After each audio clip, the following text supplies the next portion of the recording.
All right. Good evening. It's 7 o'clock, so we'll begin our regularly scheduled Planning Commission meeting for the municipality of Murraysville. Today is March 11th, and we'll start by saying the Pledge of Allegiance. Please stand. I pledge allegiance to the flag of the United States of America, to the republic and to the republic for which it stands, one nation, under God, indivisible, with liberty and justice. and justice for all. That echo messes with me. It throws me out of sync. It's supposed to be the speed of light. Patty, roll call, please.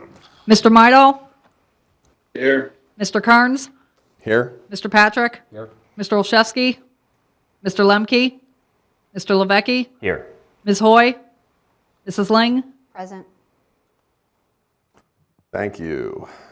I'd like to start by taking a motion for the approval of the minutes from the last month's meeting, or January 14th, actually, since we didn't meet last month. So moved. Second? All those in favor? second, Aye. aye. Passed unanimously. Okay, at this time, we'll take public comment from anyone in the crowd. I would like to preface that if you're here for a specific project that's on the agenda, that you would speak during that time.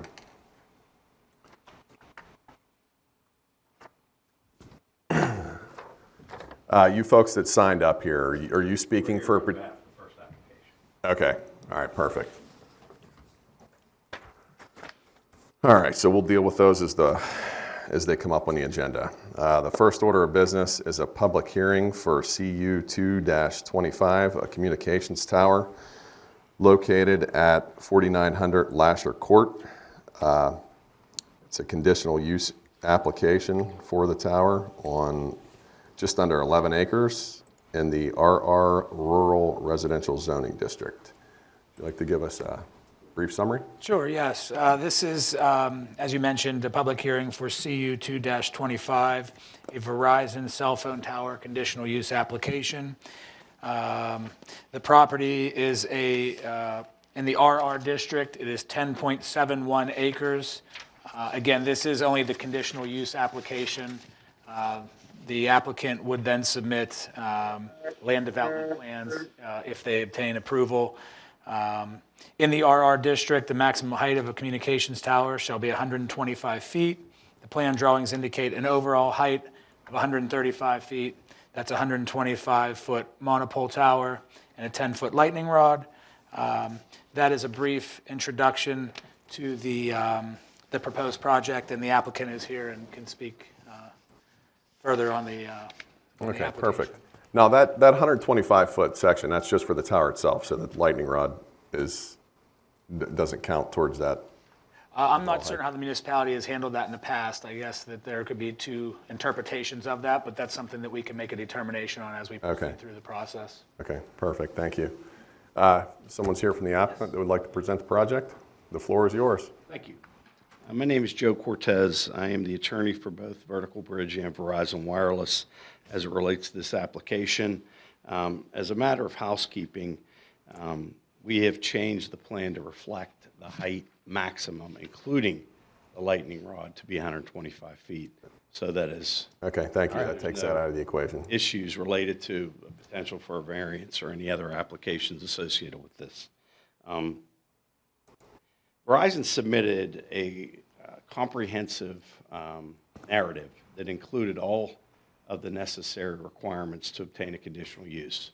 Included in the packet that I'm sure you received a copy of are very detailed drawings that have been revised by Curtis Paxton. Curtis is here and he can answer any specific engineering questions you might have. He's from Mead and Hunt. Also, Tim Stark is here. He was the real estate specialist responsible for selecting the site and is very familiar with its physical location, the access road, and the physical dimensions in the field.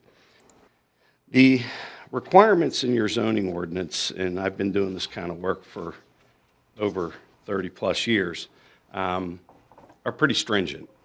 Verizon has targeted a gap in their coverage, their network coverage, for over 5 to 7 years that I've been involved in it. And recently we selected the physical location tonight to fit within the network requirements and also to fit within the municipality of Murraysville zoning ordinance. There are a number of requirements that are required in connection with the conditional use.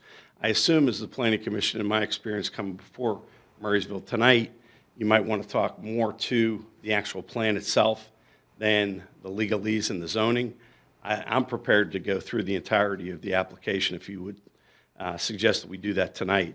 But I think that Mr. Nesteco indicated also, one of the issues as outlined in your ordinance is that the municipality does not require subdivision, but it does require land development. We did not submit a land development application at this time.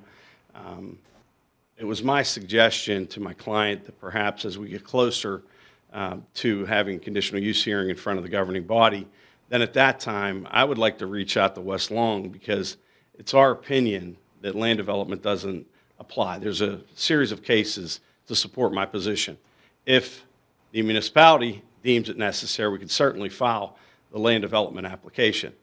Just recently, this property was subdivided in part so that we could meet the setback requirements as contained in your ordinance for the radius of the property and the potential setback issues. So all of those requirements are satisfied as set forth in the application. In addition, I'd just like to highlight a couple things without overlording tonight's proceeding. The requirements contained in the ordinance include the FCC license. Of course, Verizon, being the co-applicant here, is licensed by the FCC to provide wireless service to this area of Pennsylvania. In addition, one of the requirements is contained in your ordinance is that there are no other tall structures in the vicinity of this particular site. We've supplied detailed analysis of that. There are simply no tall structures in the vicinity of this particular location. Therefore, that's why we're proceeding with this application. The FCC also has certain standards from a radio frequency perspective. We submitted not only the FCC required documentation, but another federal requirement is that we obtain FAA approval. That is also part of the application and is submitted as a specific exhibit. As I indicated, the tower height has been reduced to 125 feet to, again, demonstrate the compliance with all the specific criteria contained in the ordinance. One issue, and we can certainly get into that if this Planning Commission would like to, is the need for the site. We submitted a radio frequency study prepared by the Verizon engineers that shows the current situation in the municipality. And essentially what it shows is in that area of the town, there's a gap in coverage. You have difficulty accessing the network, generating a call, getting an email generated and through the system. That's why we're here tonight, is because of the current gap in coverage in that part of town. The remaining criteria contained in the ordinance really focus more on engineering and the actual physical dimensions of the site. The engineers and Tim are better suited to answer that. So at this time, if you don't have any specific legal questions of me, any questions associated with the development, the construction, the foundation design, the soils, stormwater, these guys are certainly better suited to answer that than I am. I think the only question I had, you mentioned that you don't think a land development plan is required? There's a series of cases in Pennsylvania most recently that basically said that communication tower development does not constitute land development pursuant to the MPC. And I'm happy to supply those cases to you. Yeah, I think it's just a difference in terminology. It might not be a development, but I think the ordinance likely defines land development based on the earth disturbance. Right. You know, when you're building a road and a driveway into it. So in my opinion, that would still apply, but. And that's fine. And we've done that in other municipalities as well. Yeah. Anybody else have any questions? Do you have a copy of the coverage map that will be serviced by the area? It's submitted in the application. There's an RF, I can give you the exhibit that's associated with our project narrative, and I believe it is at It's actually the first exhibit, Exhibit A.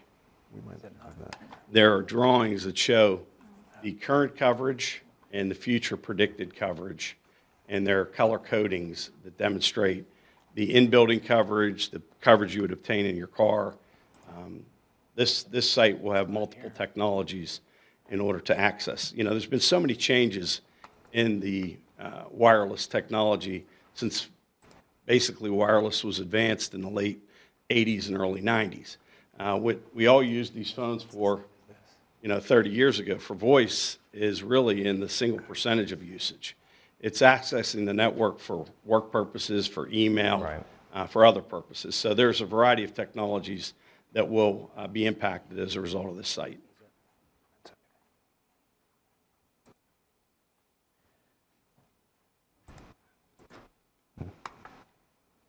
Excuse me, sir, you indicated that there are no other possible locations that are co-location possibilities here?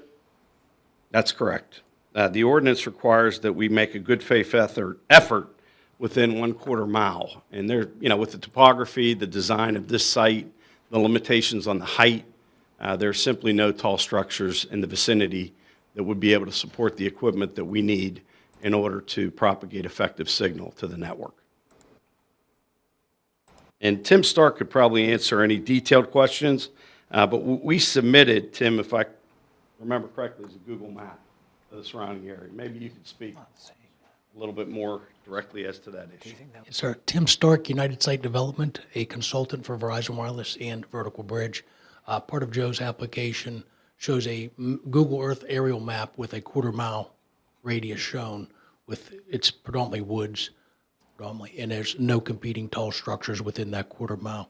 And even today before the hearing, I did an FCC search to see if there's any tall towers within a 1 mile radius. None were found. FAA database search, same results, none found within 1 mile. And I've driven the area quite a bit over the last few years and have not seen any physically. Thank you.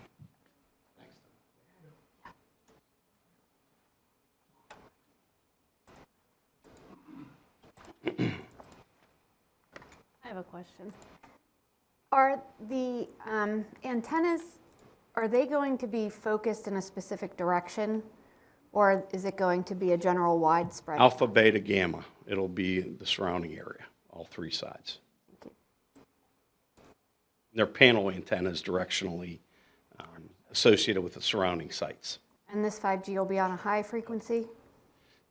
Is this going to be launched for 5G, Tim, right out of the gate? I'm not necessarily sure that's going to be 5G initially. In my opinion, every tower is 4G, 5G. 4G is the LTE network that's not going away. It carries the backbone of the network. 5G has been added. Please use the microphone, sir. Sorry. It's my belief it'll be a 4G, 5G combined tower, and I believe all towers, in a nutshell, are being rolled out in that manner, 4G, 5G. Okay, so when it ultimately becomes a 5G, because they probably all will, right? Well, 4G is not going away. Right, I Yes. totally understand that, but if 4G gets a if broader the plan is coverage. to have this 5G, my question is, what type of frequency will it be run on? One of the higher, because 5G you can run on different spectrum of frequencies, so will it be run on a higher frequency? I don't have the exact frequencies, but I know it's within Verizon's FCC licensed frequencies with the FCC. Okay, I would just, out of curiosity, like to know where it falls in that spectrum. Okay, I'm sure Joe can get that for you. It's not a problem.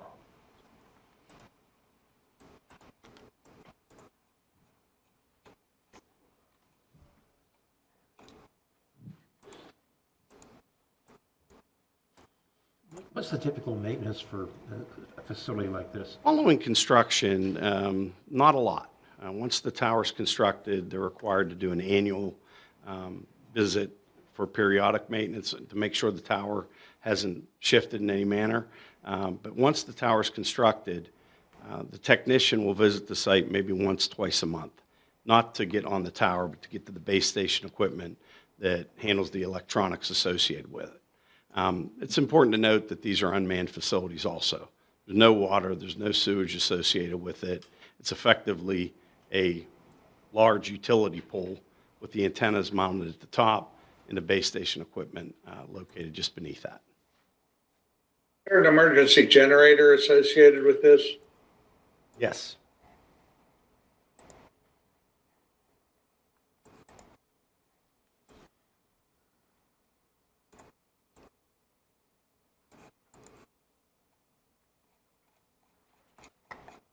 Diesel?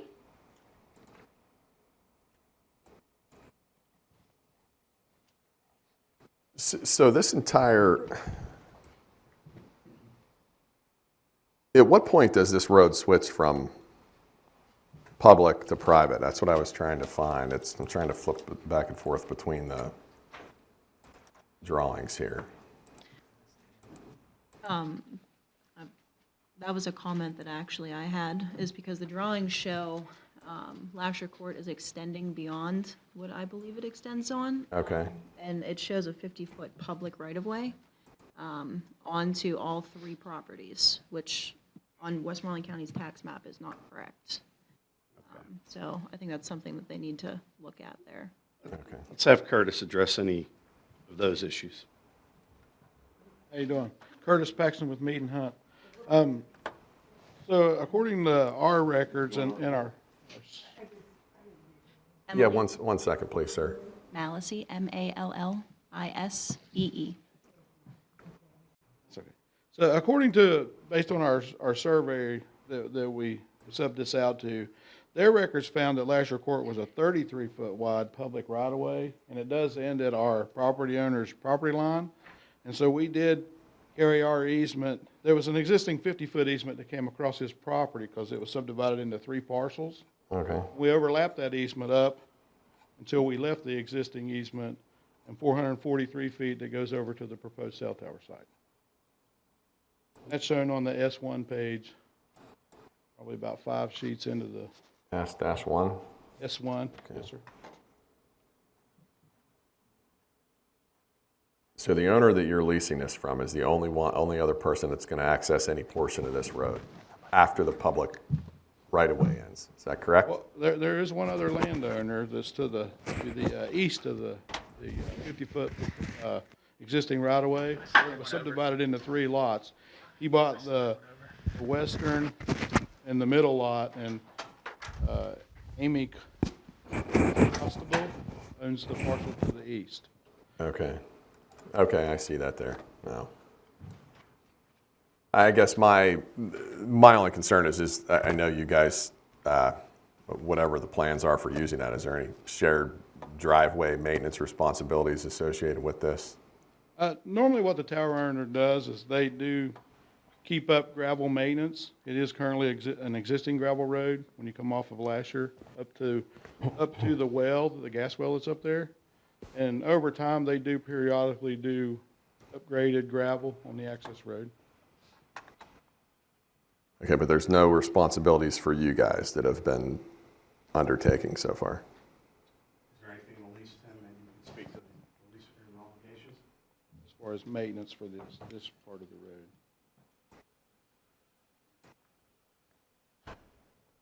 I'd have to research the lease in depth, but if the road washes out, the tower company would re-rock it and get Curtis's group to re-engineer it if need be, but it's flat. Not much engineering, just re-rock, yeah. Gravel, Yeah. minimal maintenance, things like that. And one other thing I'd like to just point out, the technicians that visit the site, they use a regular vehicle.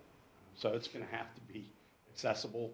So as necessary, that gravel will be upgraded to make sure that they can access the facility. Okay, I was just making sure that entire burden wasn't going to be on the other property owners there that are sharing that driveway, that's all. I apologize, I was not involved in any of the leasing for this site. I'm solely responsible for the zoning. No problem. I mean, he answered the question and said that, Verizon would share in those costs and maintaining the roadway. Any other questions?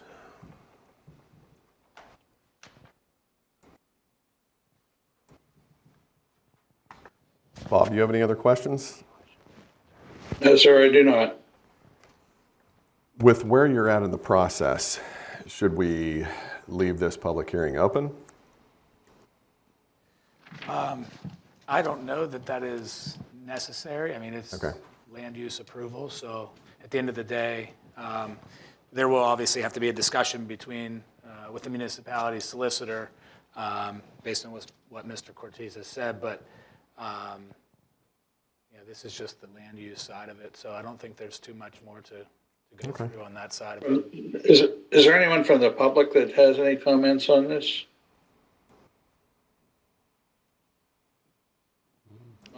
No. Okay, well, if no one has any further questions or nothing to add, I'll entertain a motion that we close the public hearing. So moved. So moved. All those in favor? Aye. Aye. Aye. Aye. Thank you very much. All right, thank you. Okay, moving on to item 2.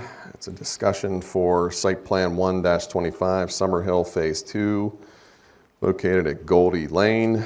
It's a simultaneous preliminary and final major land development application for a 64-lot residential development located in the R3 residential zoning district. So we see the applicant's representative is here, so feel free to go ahead and start. Give us the update. Good evening. I'm Jeff Parabeck with Ascent Consulting and Engineering. I did not sign in earlier, but Oh, that's okay. okay. Representing Summerhill Development. We submitted last year. We went through a conditional use process for grading for the site, and we just recently resubmitted the land development drawings for the roadway infrastructure and grading stormwater management. Received comments from Emily on Friday, and then this morning we got comments from your traffic consultant regarding the letter that Art Wooster had written last year about traffic numbers for the site. Your traffic consultant had basically stated that they didn't disagree with what Wooster had come up with in their analysis. However, they're asking for additional analysis, possibly some additional traffic work to verify that. And so we'll get with Wooster to have that submitted and take care of the traffic numbers, traffic for that. Some of the other comments going down through relative to stormwater management and PDS permitting. We've submitted to the County Conservation District for both of those and have met with them pre-application. And then kind of jumping in front a little bit, one of the comments was relative to drainage, existing drainage problems down on North Duane Drive.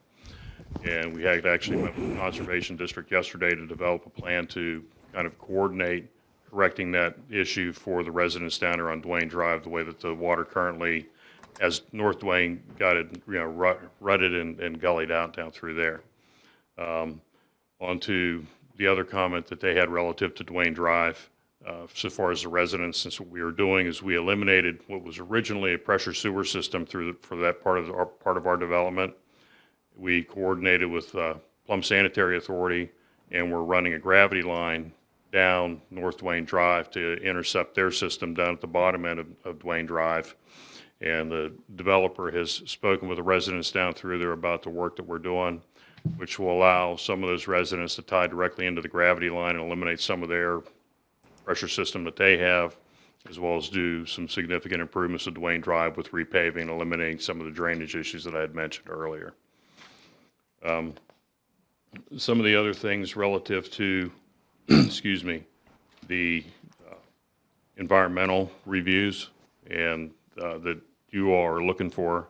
A couple of items in the environmental report are addressing or looking at acoustical as well as air quality and hydrogeology. So far as acoustical and air quality goes, we're proposing residential development, which is significantly the same character as the surrounding sites. And we don't see that there would really be any difference from what's surrounding it whenever we do our development. And so we're asking for some relief on just providing those studies. And then likewise with hydrogeology, we're not doing anything to impact groundwater, nothing like drilling or fracking or anything like that. We're residential development. With the conditional use permit, we went through, had geotechnical investigation on the site, had to verify geologic conditions for there. And so those are three things that we would ask to basically not do with the, not get into with the environmental impact statement, but everything else we will go ahead and take care of with that. As stated previously, this is a second, or before, this is a second phase for Summerhill development. The original phase is developed as condominiums.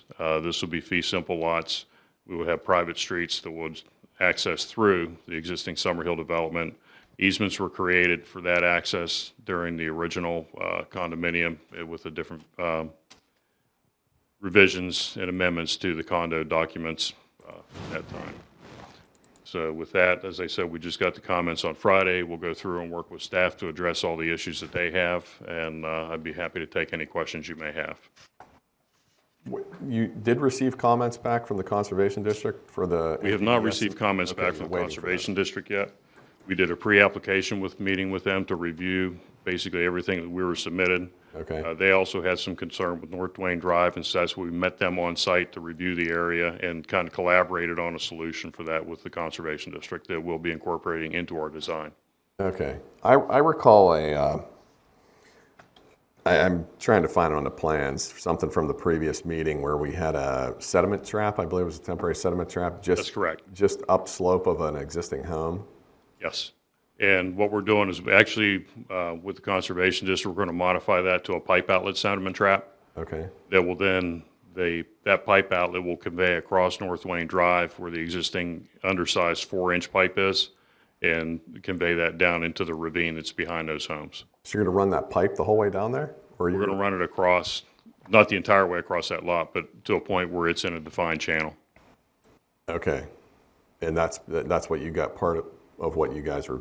That's one of reviewed the, on why the we wanted to sidewalk. meet with the Conservation District in the field and kind of look at a good way to collect, to develop something that would be acceptable to them. Okay.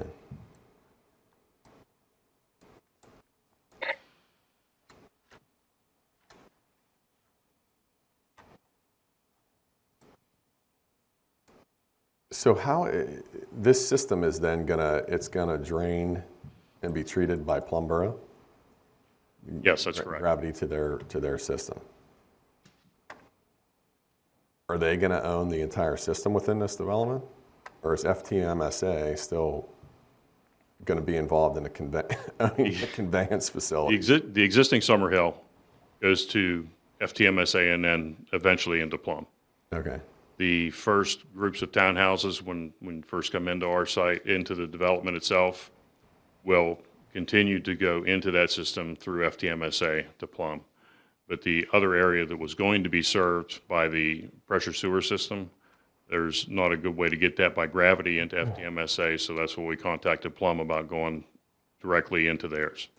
Okay, so they're gonna own and maintain all of that portion of the gravity system that's draining to them? Okay, that was my question. We've submitted our construction documents to Plum, Okay. and those details will need to be final. Okay.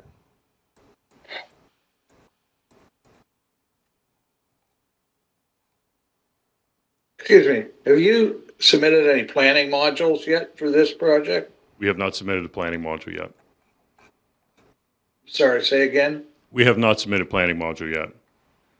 You have not. Correct. Good. I'm having difficulty hearing you, sir. We have not. Not. Sorry. It's not. Thank you.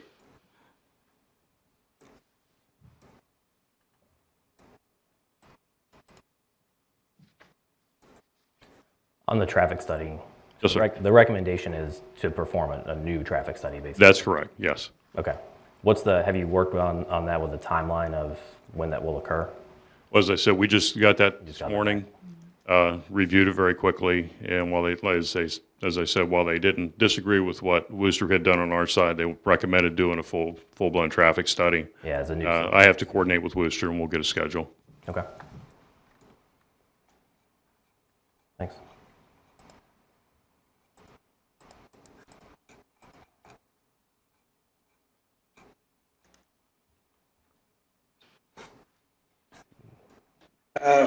Let me ask the staff, is this application complete?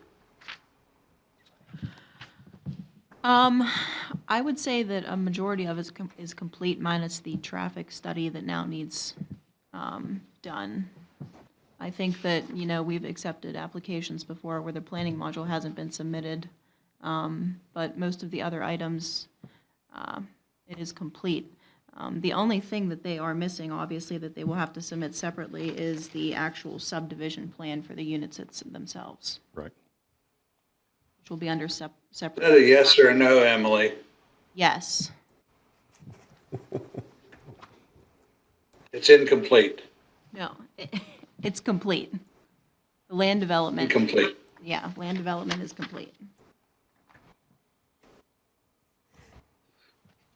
Are you going to be subdividing each individual lot initially for the townhomes? Or are you going to subdivide each lot for each building and then coming back to do it at the time? A lot of times they'll do it once the party walls are up. I mean, is that the plan here? Okay. Yeah. I've seen it both ways, and yeah, I understand. That's the safer way. Yeah. I think.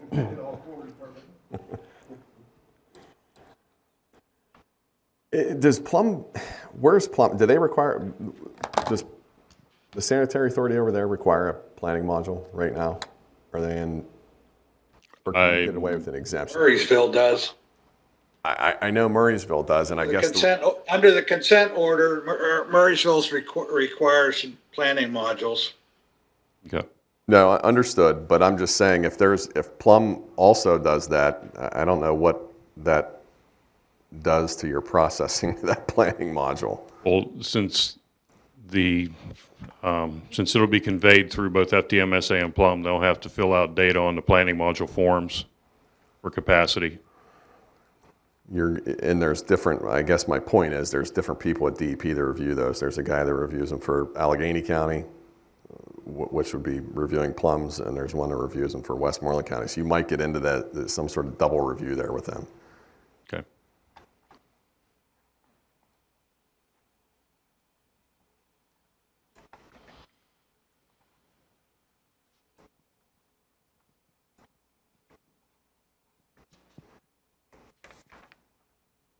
Is there anything that has came up, Emily, in the review that you would want to bring to our attention, possibly, outside of what's been discussed already? I think one of the comments was regarding questions about the swales at the top of the slopes. And I'm not sure if those were discussed when you did the conditional use application as well, but that was a concern. Yeah, those weren't discussed during the conditional use, and what I'd like to do is have some conversation with the engineer, because even if you put inlets at the top of the slopes, and the whole point is to keep the water from going over the slope, if you put inlets at the tops of the slopes, you still have to have a swale to convey water into the inlets to the pipe underneath it. So I'll coordinate with your engineer to develop a suitable solution for that. I think another concern that came up that maybe Bob might have brought up was the boundary lines between Phase 1 and 2. I don't know, Bob, can you hear me? Maybe not. I guess there was previously discussed when Phase 1, there was a proposed 50-foot distance between any units and the boundary in the Phase 1 submission. That was a comment number 5 under zoning. Correct, and we had discussed that during the conditional use that came up, and that property line is the existing property line. It was done by legal description with the Summerhill development under the, I can't remember exactly which amendment it was that did that, that created that. So that's an existing condition. We're not creating that condition. And then the other comment that I had highlighted here was regarding the open space. Is there going to be a fee in lieu that you propose for that, or is that? That's correct, and also that's the same for recreational.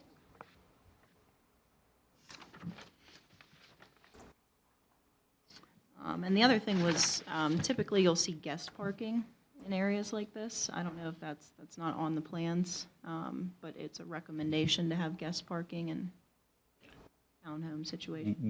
We'll talk with the developer, but typically we were thinking to do that as on-street parking to, again, try to reduce as much impervious area as we can. And these are all private roads, correct? That's correct. That's all I have. Okay, thank you. Anybody else have any questions for the applicant? Public comment? Yep, go ahead. I'm Gary Hall. Come up to the mic, please. I'm I'm Gary Hall with Summerhill Development, and the one thing with the planning module and the reserve capacity is we have already paid for the reserve capacity for 94 units originally. Okay, so as far as, I know we still have to do the planning module. Nevertheless, as far as Franklin Township Municipal Authority is, we already have capacity that was there from before. We would just have to recover the balance of the additional 20 units. Fair, thank you. At this time, anyone here from the public that would care to comment or have any questions on the development, please approach the mic, state your name.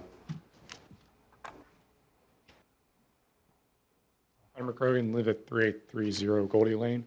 I just had a question regarding the planned replanning of the new development. It was on sheet 19 of the overall construction plan. If you could pull that, please.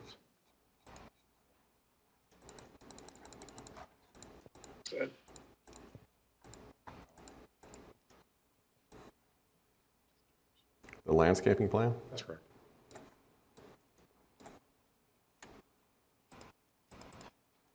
So looking on the right side of sheet 19, so it shows in the right, zoom in on the right side. So we have the existing bank of 10 townhomes from phase 1 on the right edge there. I'm on the very end, my unit, and it's showing the lot 1A through 1B, and also I think it's 2A through 2C. I can't remember. But it's not showing any plantings between the existing development and the new development in terms of just getting privacy between the two existing complexes. So I have some examples of what the developer or landscaper had previously done in terms of having additional evergreen shrubs and plants and trees to give you better privacy between the two units. I just wanted to make a request to the council that that be a condition for the replanting plan or field landscaping plan, that there's additional landscaping done between the two units, so, or phases. And I see the applicant back here shaking his head. Okay. The only question mark with that is that property line, will some of those trees be on our property or be on your property? That's just something we have to work through. But absolutely, we want a buffer up there, no different than they want a buffer up there. Yeah. We've missed that. Yeah, you'll have a natural buffer too. I mean, they're going to be 20. Okay. Okay, they're going to be like 20 feet lower, I think, than those units, roughly. Roughly, yes. So their backyards, there's a little bit of a slope, just like our units are, where you have a bit of a slope. So it should be very easy to buffer that off, I would think. Yeah. Okay, thank you. Was that all? That's fine. Yeah. Okay. Thank you. Thanks. Anyone else? Nobody else has any comments, public? Okay. Well, I think at this point we will, it's premature, I believe, to vote on anything associated with this until they get a little further down the process and get traffic study and some of these other items taken care of. So if no one else has any questions, I'll entertain a motion to table it. So moved? So moved. All those in favor? Aye. Aye. Thank you. Thank you, guys. Thanks. Thank you. Thank you. All right, item 3 on the agenda is a discussion and recommendations for CU-1-25 for Mr. Handyman, located at 5608 William Penn Highway. It's a conditional use application for a parking lot on an adjacent parcel from the principal use. It's located in the B zoning district. The floor is yours. Thank you. Good evening. My name is Brian Almeter with the firm of Farringer McCarty Gray. The owners are here with me this evening if you have any direct comments or questions of them. I guess what I'd like to just sort of restate, in January we had the conditional use public hearing for parking on a adjoining property. And that may have been a little bit, I don't want to say, I guess it does act as a parking area, but it was existing there at the time, and we were just legalizing it for Mr. Handyman to use because it was on a separate piece of property. The initial, one of the reasons why this came to light was Republic, the trash collection entity, didn't want to back out onto 22. So Mr. Reaping was using the existing floor of the prior commercial use that had been demoed. The building itself had been demoed to hold and contain the dumpster. So his intent was to just put the dumpster there. The truck could come in, pick up the trash, and leave without backing onto Route 22. So just to restate from what we've said at the public hearing, this was an existing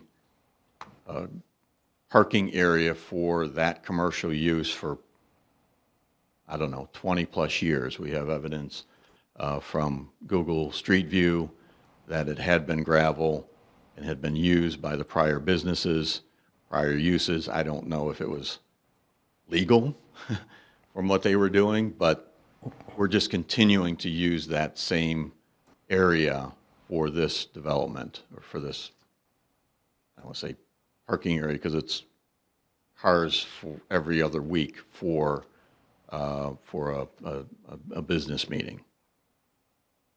So I think that's the conversation I'd like to have tonight, and hopefully the Planning Commission can approve the conditional use and let Mr. Reaping continue to use the property, install the landscaping that's been shown on the plans, install the fence to screen the dumpster, and continue to use the property as it has been being done for the last 20, 30 years now.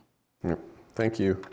Before we get into any questions, does staff want to give us a little brief on where things stand from the review process? Sure.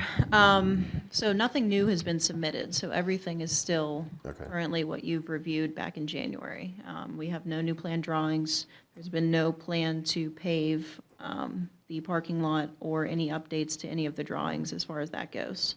I think that was mostly the large concern, is that it's not going to be a paved parking lot. It'll be a gravel parking lot, which under, I believe, I don't know the section of the ordinance offhand, but does not follow our ordinance. Okay, I think there was a discussion, if my memory serves me correct, there was some discussion on some legalese in the ordinance on what constituted a parking area and whether it was impervious or not pervious or whatever. Has anything been done there, or has that been looked at any further? Certainly, if you'd like me to get into that. Under the definitions, impervious surface in the zoning code, surfaces with a coefficient of runoff of greater than 0.85, including buildings, roofs, parking areas, driveways, streets, sidewalks, and areas paved in concrete, asphalt, or any other areas determined by the municipal engineer to be impervious within the meaning of this definition. So that's impervious. Under the TR55 stormwater method, under impervious areas in Table 2-2A, gravel, including right-of-way, has varying degrees of curve numbers depending on the underlying soils. I would contend that the underlying soils in this area have been urban because they've been disturbed and have been compacted over the last 20, 30, 40 years. I don't know how long this use had been there before Mr. Reaping had bought the property, but those curve numbers range from 76, 85, 89, and 91. And the reason why I bring that up is that under the parking regulations, for parking surfaces at sites other than those included in subsection A5B, which is basically your municipal parks, nature preserves, retail sales and agricultural products in the RR district, I don't go full detail into that, shall be graded and properly drained, shall be impervious surface such as concrete, bituminous concrete, or, not and, or a pervious surface that provides a parking surface similar to concrete or bituminous concrete and shall be arranged to provide orderly and safe parking and storage of vehicles, etc. Now, I go then back to the municipal zoning code under the definitions. Pervious surface. There's no definition in the zoning code for pervious surface. So, in my mind, that's subjective, should go to the applicant's favor, where this has been an existing parking area, again, back to a non-conforming use from the last 20, 30, 40 years, however long we can go back into Google Earth to show that this was a parking area for the business that was on the property before Mr. Reaping purchased this.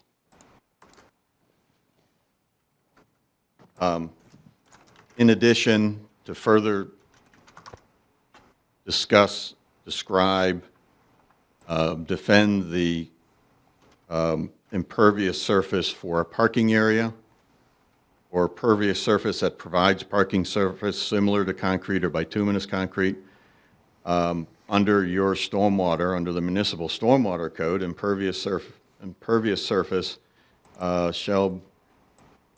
is defined as a surface that prevents infiltration of water into the ground. Impervious surface or areas shall include, but not limited to, roofs, additional indoor living space, patios, garages, storage sheds, and similar structures, any new streets or sidewalks, decks, parking areas, gravel areas, and driveways that are counted as impervious areas if they directly prevent infiltration. So at the end of the day, I think this existing area is grandfathered in as a non-conforming use. One, it's providing a safe exit onto and off of the property for trash collection, and it meets the intent of the parking regulations of Murraysville's code based on these definitions of areas and surfaces.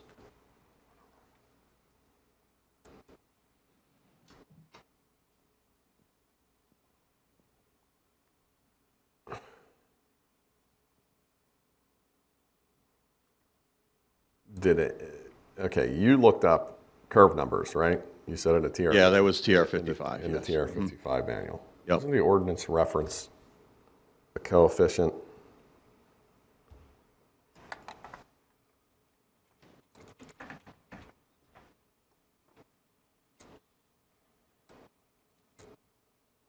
What type of soils are out here?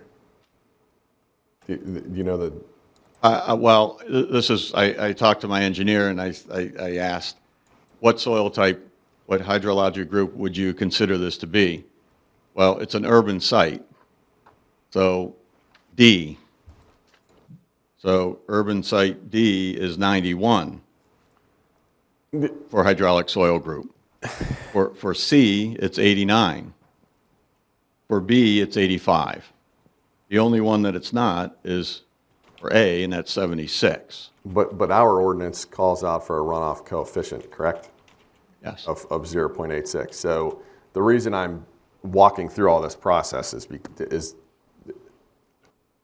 see if there's something we can hang our hat on, right, to justify not paving this. I think the concern that we face, well, there are several, and obviously that was quite a bit of information to kind of process, but the existing gravel surface, to my understanding, was there to service what previously used to be a building or a home. It was not a standalone lot. So the extension of that is that the property owner is proposing to expand that use beyond what currently exists. So that creates one set of complications. And then in addition, again, it's my understanding, we're looking at Chapter 220 Zoning Code 68A5, where it does have a definition for what an impervious surface is. There may be an argument made that a pervious surface is obviously what is not called for under the language of impervious, the 0.85 or 0.85 coefficient, the municipality has required an impervious surface or something similar in nature, which is typically a brick paver. It's not gravel lots. So I think not only do we have some legal questions that are up for, I guess, consideration or interpretation, but historically the municipality has not afforded property owners the ability to put in a gravel lot. So I think there's a precedent there that we would want to make sure that the interpretation is sound, maybe even leaning on the advice and feedback of the solicitor, because this could have resounding implications within the municipality. So I say that because while I understand the goals of the property owner to create a side parking area for their business, it is a conditional use. There are questions here that could have other impacts, and especially being that it's a gravel lot leading out onto a major highway. So not only runoff water issues, but gravel and other things going out on the highway would be a concern. There are no other properties located along that stretch that have gravel, so. I will beg to differ on that. Across the street, almost every time I'm going east on 22, there's a tractor trailer sitting about a half a mile down the road, or trailer sitting there. I don't know if that's legal, if they have the authorization from Murraysville to do that or not, but they're there constantly. There are other businesses. I happen to enjoy your trail, and there's a business on the trail that has a gravel driveway, and I actually looked at that property for another client of ours. That was a gravel parking lot, and I'm not sure whether they came before the municipality to talk about what needed to be done to the property, and that was something that was discussed. I think it's changed hands, and it's still a gravel driveway or still a gravel parking area. So I don't know if that plays into change of use, conditional use. I'm not sure. I'm not sure who's in there, who's not in there. I don't know if the trail, by definition, is that I don't want to say it's a business. It is a park. I understand that, but there are gravel parking areas associated with the trail, and maybe other businesses along the trail. So I appreciate trying to find a solution here without handcuffing, future applicants. But I think the precedent is already there, and and going back to what this business was for, we could probably argue that there needed to be a number of parking spaces associated with the prior business that was on the property, so we could determine if that was I think there was one sign up there, it was a lawnmower repair shop or something like that. We could come up with what was supposed to be there and say, well, there was a business plus 5 parking spaces. So I would argue that he's not necessarily changing the use of the property. He's just using that portion that was already parking for the business that was there. But I think, again, we're kind of dovetailing on some legal questions because there's an argument to be made that use was abandoned in several. I think the applicant always has the option to seek an opinion from the ZHB, as if he thinks that the ordinance is confusing and it's being interpreted incorrectly. Other than that, I don't think the Plan Commission has any choice other than to recommend denial of the application. Yeah, my concern is setting a precedent where we'll have someone else standing in your shoes saying, well, you just approved the parking lot over here that was gravel. Why do I need to pave mine? And they'll be asking to pave just their handicap parking space or something along those lines. That's my first concern. The second is I don't think this board's the proper place to debate the legalese in the ordinance. I think I may have mentioned this last time, I feel that it maybe doesn't have to go to the ZHB. Maybe this can be dealt with submitting a a letter with with your opinion and determination and seeking concurrence with it with our solicitor. Certainly, but as Mr. Meitfeld mentioned, that is, I mean, the zoning hearing board would be the avenue of recourse for Well, interpretation. if those didn't align, right? If they didn't align, then that would be the other recourse. Well, I think the question is there's no definition for pervious again, this is under the parking section, or pervious surface that provides a parking surface similar to concrete or bituminous concrete. I would say that there are a number of products out there that would do that. I've seen 2A aggregate, OGS that's dusted, that gets like concrete. Walk on the walking trail. That's not a paved surface. Maybe asphalt millings. Maybe it's brick pavers, maybe it's concrete pavers, maybe it's something else. I don't know. But there's lack of a definition of or pervious surface that provides a similar to concrete or bituminous. I'm going to say that I could get a stone product that would be like concrete, similar to the walking trail, and not asphalt or not concrete. That is an option here. It's not asphalt or concrete. It's or pervious surface that's similar to concrete or bituminous concrete. In my opinion, therein lies the problem. I think you can make the case both ways. I think you can make it both ways, and I think it's above our pay grade to be making that determination on our ordinance. That blanket interpretation, it could have lasting impacts. That's my opinion. Does anyone else have anything to add?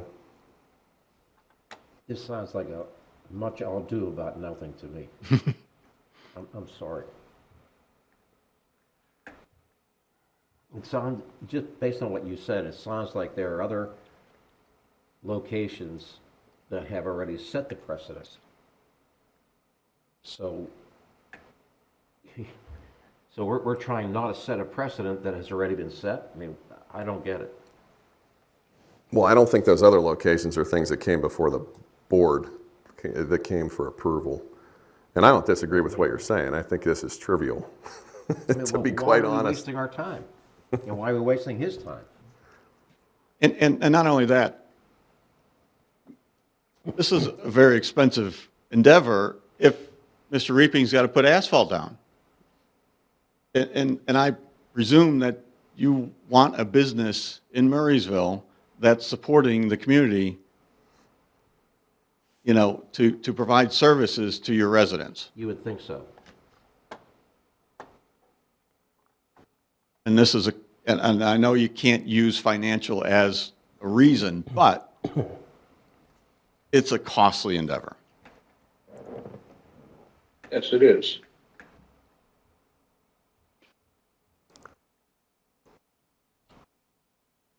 Mr. Chairman, I recommend that we forward this to council with a denial because of the paving issue. If not, the applicant can seek an opinion from the ZHB as to whether or not his arguments carry sufficient weight. Do we have to pass it on to them with a approval or denial recommendation? Can we pass it on without a recommendation? I don't know the technicalities behind that. I can certainly look in our code to see if it provides an answer.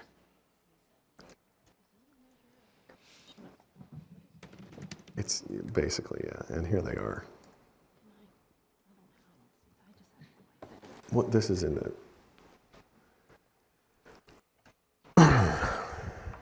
This is in the PAENS manual, erosion control manual. This just strikes me as common sense. It says that the Planning Commission shall submit a recommendation to council within 10 days of the public meeting, et cetera.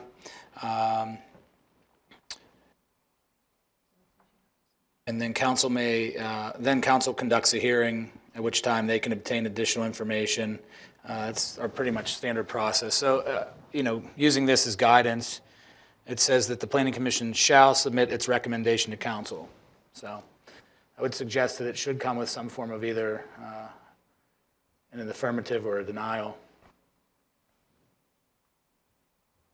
I would move we pass it on to council in the affirmative, and the council take our recommendation or deny it. Sounds like you may have So we have two motions on the floor. One, to pass on to council with a recommendation for denial, and the second be to pass it on to council with a motion for approval. Correct? Do I have a second on one of those? I don't know why I keep looking over here. Because you know it's coming to me. I'm Jeff Reaping, the owner of the business. We are not using the parking lot. Mr. Chairman, there's two motions on the floor. Are we going to debate this all evening? Well, I don't know what the debate is. We aren't using it for anything different than it was being used as. The only reason we did what we did is expose a pad so we could put a dumpster on it for Republic. That's it. Understood. Thank you. I think according to Robert's rules, you have to vote on Mr. Mytal's. You have to ask for a second on Mr. Mytal's first motion to pass it along with a denial before you can make another motion. Is there a second for Mr. Mytal's motion? No. Is there a second for the second motion to pass it on with a recommendation for approval? second. I have a second. All those in favor of the motion to pass it on to council with a recommendation for approval that it be allowed to continue as is, as a gravel parking lot in accordance with the plans that were submitted with some screening and fencing for the dumpster location. So all those in favor of that, say aye. Aye. Aye. Aye. All those opposed? Opposed? Nay. That's 3-1. So I don't think, because four's your quorum, you need four to pass. Is that correct, Mr.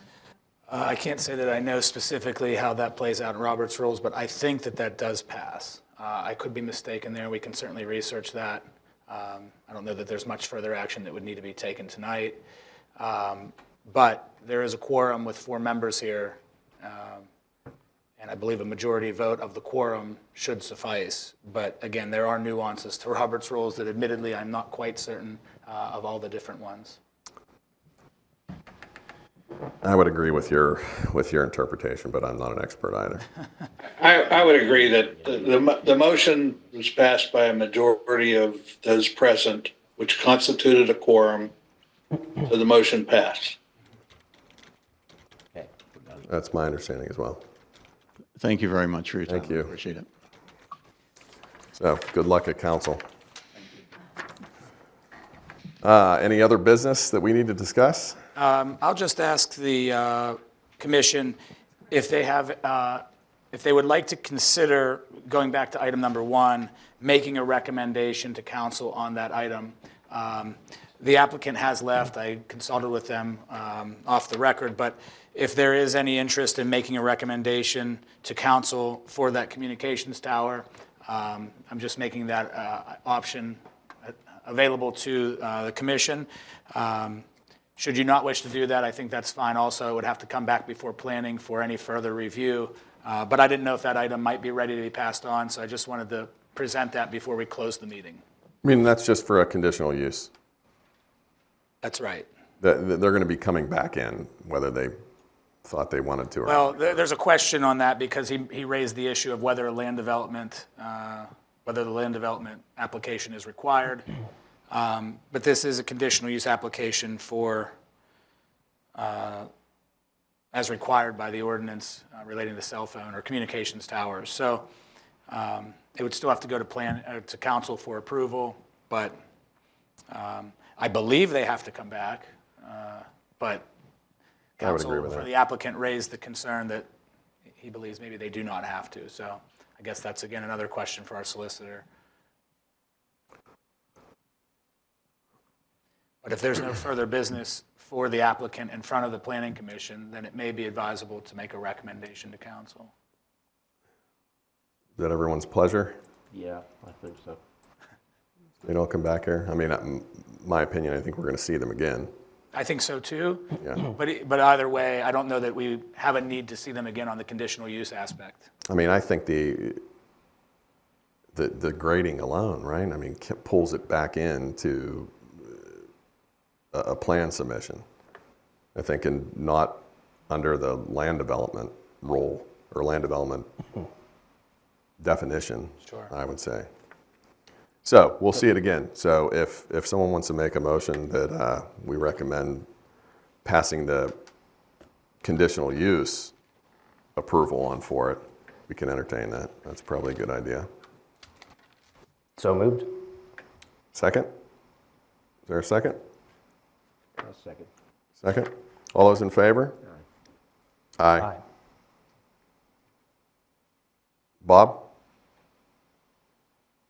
What's the motion? Having difficulty hearing. To pass on the conditional use for the communications tower Are they going to come back again?